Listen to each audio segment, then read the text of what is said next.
3 weekends, 3 massive concerts at Golden Gate Park, and it is finally winding down, but not before one last show.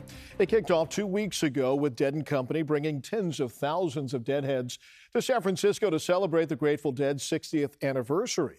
That was then followed last weekend with the annual Outside Lands Music Festival. It took over the park for 3 days, and it all ends tonight with a big concert from country star Zach Bryan.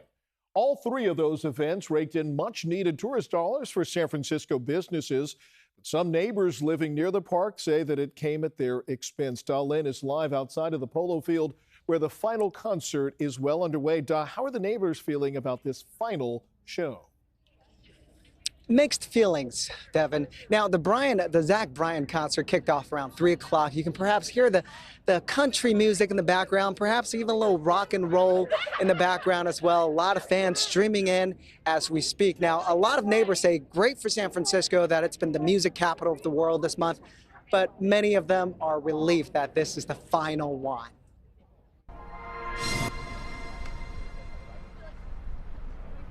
As fans lined up for the Zach Bryan show, neighbors were bracing for more traffic headaches. Some even put up expandable safety barriers to keep concert goers from blocking their driveways. Parking has been a nightmare for 2 straight weekends, so Franco Fortin was shocked he found a spot when he got home Friday afternoon. The biggest challenge for me has been parking. I do not have a garage or driveway spot, so I have to street park. Frankel lives just a block away from the concert stage. He says most neighbors either leave town or avoid driving when there's a big music festival at the Polo Field. Last Saturday during Outside Lands, I had to drive around noon, and when I came back, I couldn't find parking for like 30 minutes, and I ended up parking 12 blocks away. Despite the hassles, Franco says overall the concerts have been good for San Francisco's economy and great for small businesses.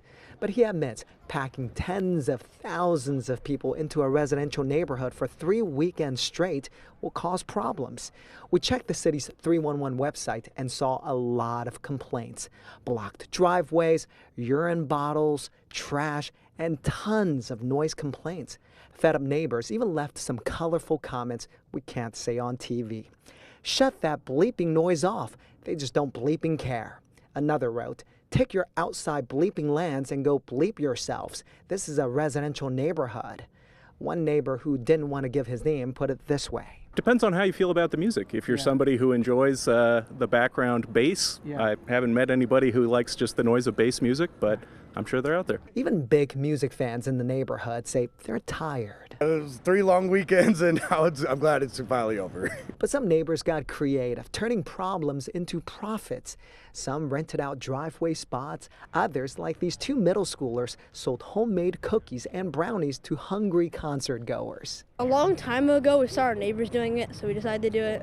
And then we made money, so we kept doing it. Franco hopes the city can find a parking solution next year, maybe a temporary street parking permit for neighbors. Yes, very, very glad.